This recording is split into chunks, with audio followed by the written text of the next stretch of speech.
So, all right, guys, we got to get this one right. On three, we're going to say, welcome back to Extraordinary Thoughts for on their mind. 1, 2, 3.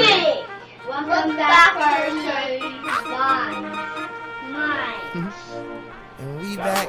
That'll work right there. And we back. And we back. And we back. And we back. And we Y'all did y'all best. And that's all that matters. What's going on, everybody? It's that ordinary podcaster with the extraordinary thoughts that tells you to stop being great and be extraordinary. I'm your host, Demetrius Thigpen, also known as Meech Speaks, and welcome back to another episode of Extraordinary Thoughts for the Ordinary Mind. All right, so I got something resonating within me. I got to get out of my chest. And, you know, once again, this is like, episode 2 of me in the barracks. And I really, you have a lot of time on your hands. You know what I mean? And when you have a lot of time on your hands, you tend to ask a lot of questions. And one of the questions that I asked this time around was, do you think marriage in the military is taken serious? And it was crazy. You know, it was more no's than yes. And because it was more no's than yes, I went on ahead and said, why do you think the divorce rate in the military is so high? And, you know, I got a lot. And once again, man, like I can't stress this enough, but before you answer a question, listen and read the question. You see what I'm saying? Before you answer a question, if somebody asks you a question, ensure that you have properly heard the question. And then when you answer it, ensure that you are answering it from your brain and not from your heart. And I have to stress that a lot because some of the answers, you know, you can tell that it comes from a place of insecurity. It comes from a place of heartbreak.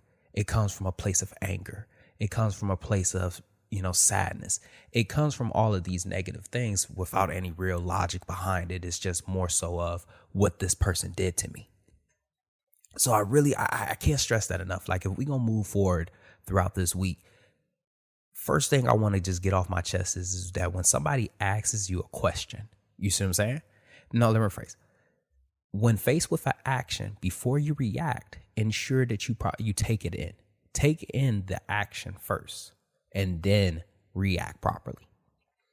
But back to the military and marriage thing. So here we are, right? I asked this question and people, you know, they threw their replies back, you know, like deployments. Being in the barracks, getting married too young, not properly, you know, understanding the individual. And all of those are true. All of those are true. And before I say why I personally think that marriage in the military is always not destined to fail. Why most marriages in the military fail. Before I answer that, I want to go on and say this real quick.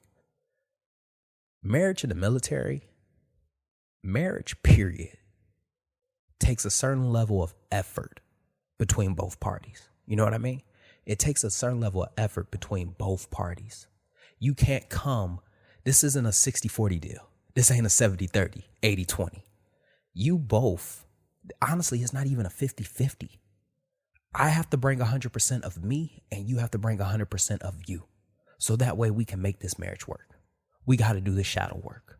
We got to ensure that, you know, the things that have caused our traumas are properly taken care of. This isn't one of those things that, and I can't stress this enough, like a lasting relationship, like a healthy relationship, it takes both parties to put in some form of effort. And a lot of times you see so many relationships fail because one party is not willing to give that effort. You see what I'm saying? Or let me rephrase, they don't even know how to give the effort that the other person is looking for. They don't even know how to give the effort that is properly to nourish a relationship. And to be honest with you, I don't blame them. I don't blame them because many are learning from their parents. They're learning from their predecessors. They don't know how to do something because they were never taught it. They don't know what you're looking for because no one has ever showed them.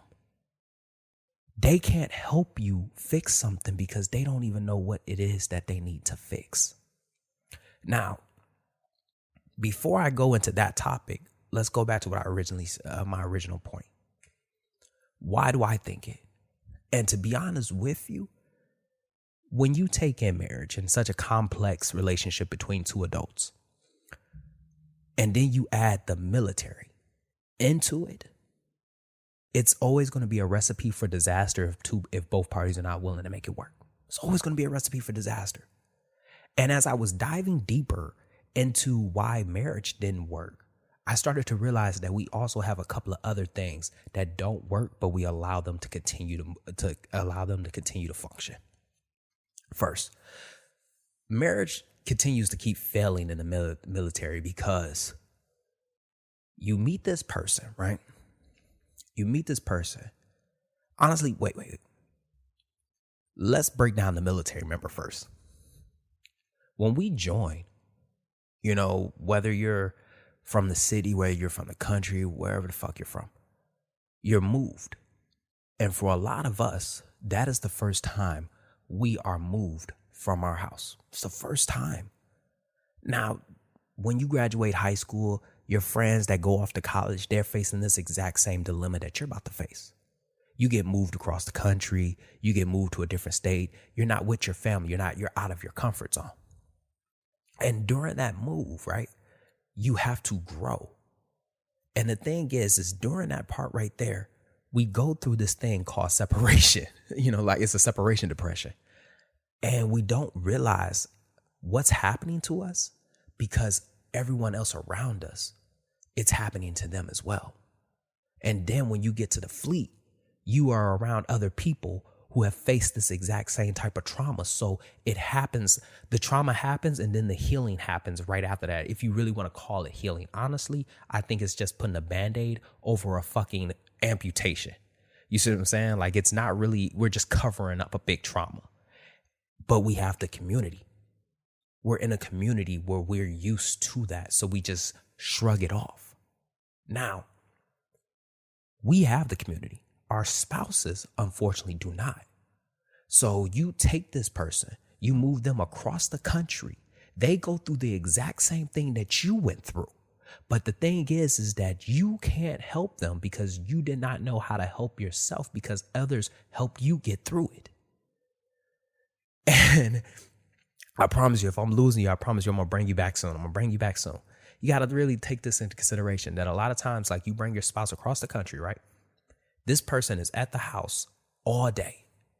And the same way that we had to look through our phones to see our family members miss out on events, miss out on celebrations, births, deaths, etc. They grew without us and we grew without them. Their family is doing that too. And then the thing is that the only thing that they have to cling on is you. But the problem is that you work. And the shitty part about that is that a lot of us, we work those long ass hour MOSs. You know what I mean? Like them long ass hour jobs where you wake up at like 5 o'clock in the morning and your spouse don't see you till like, I'll say 6 o'clock at night, 7 o'clock at night. And then boom, here you are. You about to eat and go to fuck to sleep. Maybe you don't have one of those long ass hour jobs, right? Maybe you get off at 4 p.m. You get off at 4 p.m., you go to the gym, you get to the house, it's about 7. You eat, and then y'all go to sleep. You might have, about like a 2-hour buffer.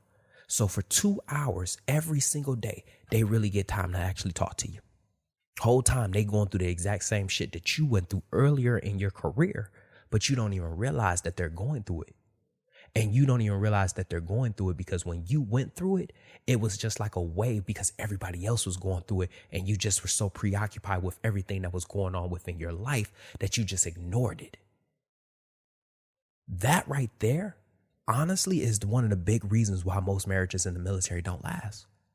Not to mention that most of the time, like, you get this 19-year-old who just got a taste of adulthood and is already about to dive into a marriage and fucking, it's just always a recipe for that. And as I was unwinding that, and just peeling back the layers to the onion, I realized something. How many people I knew were divorced? Like, I knew a lot of people in the military that were divorced. And I knew more people that were divorced than I did that were happily married. Honestly, It's a very rare thing to see somebody in the military that is happily married or is on their first marriage. It's really rare. And I didn't realize how rare it was because it was so common to see the divorce. It was so common to see somebody on their second marriage. It was so common to see this type of shit. And I'm pretty sure it's like that in other different places.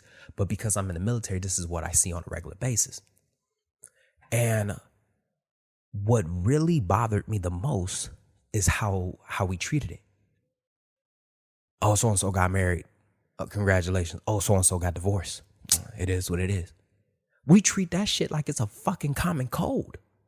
We treat that shit as if somebody just showed up late. Matter of fact, I take that back. We care more about a motherfucker showing up late than we do the motherfucker that just got divorced. And then I realized it's normal. You can't even get advice from your predecessors because to them it's normal. Motherfuckers get divorced every day. Divorce happens and this is, I hate this saying. If the military wanted you to have a wife, then they would have issued one. Oh God, you're a fucking idiot. But it's because we treat it like as if it's normal. And for those who don't know what normal is conforming to a standard, usual, typical, or expected. It's the baseline to something. Just because something is normal does not mean that it's okay. Speaking of things that we treat that are normal, depression, being a functioning fucking alcoholic, being a shitty parent. And when I say shitty parent, being an absent parent. You know, a father that grew up without a father that's just trying to navigate through these trenches of fatherhood, doing the best that he can, but I tend to fall short at the wayside a lot. Because although my father, he was addicted to alcohol, unfortunately, I'm just addicted to my job. I miss so many things in my children's life, but I don't realize the detriment, the consequences. I don't realize the impact that it's having because my sergeant before me had the same issues. My staff sergeant, he had that. I got Marines that have those exact same type of issues. It's normal, but it's not okay. And I really sat there and I started to peel back the onion of things that we think that we treat normal, but they're not okay. They're not okay. Being a shitty leader, and this goes back into, toxic leadership, the misdirection of toxic leadership. A lot of toxic leaders let people down because they were let down. And they were let down by people that were let down by their predecessors. And the trend just happened. It just been happening. They treat it like it's normal. Oh, so-and-so ain't gonna be there for the birth of his child. It is what it is. We got a job. We deployed X, Y, and Z. It's normal. Hey, so-and-so just missed his anniversary. It is what it is. He'll have another one next year. That's not fucking okay. And this just isn't things in the military that I've noticed. You know what I mean? Like, this isn't things in the military that I've noticed. How we conduct ourselves within our daily lives. We treat it as if it's normal, but the reality is that it's not okay. We've just gotten used to this type of behavior. How we parenting our children. We learn from our parents. And we think that because we learned it from them that it was okay, but the reality is that they were just doing the best that they could with what they had. And some of the things, it just wasn't okay. It just wasn't okay. One of the new norms, and it always like really gets under my skin, is the idea of like being in a toxic relationship. You see so many people and so many memes associated with the idea that you want to be in a toxic relationship. Like it's okay to have a toxic boyfriend or a toxic girlfriend. But the reality is that that's fucking bullshit. It's fucking bullshit. If you haven't heard my episode, Signs of Lovemaking, I talked about my relationship with a Scorpio. And that relationship would be glorified now. And as I look at it in hindsight, I realized that me and that person were so bad for each other, we just did not see it. Arguing, then just making up just because. breaking shit just to prove our love, fighting, going back and forth. I told y'all, like, that girl was the first person to ever bust my nose. Like, before I had ever started fighting, my nose got busted because of that motherfucker. But because this was the things that we grew up seeing, because we seen our parents argue and make up, because we are around people and this is the norm, when we talk to people and they just like that's normal. It's not, and it's not okay. I always talk about like how I joined the military and I was able to break away from the path. And I always reflect back and talk about how my peers, some went off to college and dropped out, or some gave up their dreams and their aspirations. And the sad part about that is that a lot of people that I knew were very talented, but they gave up their aspirations because the thing that they were good at, they were told didn't make any money. How many people have been told that? How many people have went to college because for the sake of, not because they want to go to college and get a better education, quote unquote, but to get a good job? That shit's supposed to be normal, but the reality is that some of it's not okay. It's not okay. And the thing is that it's so hard to break away from the norm because everybody else is doing it.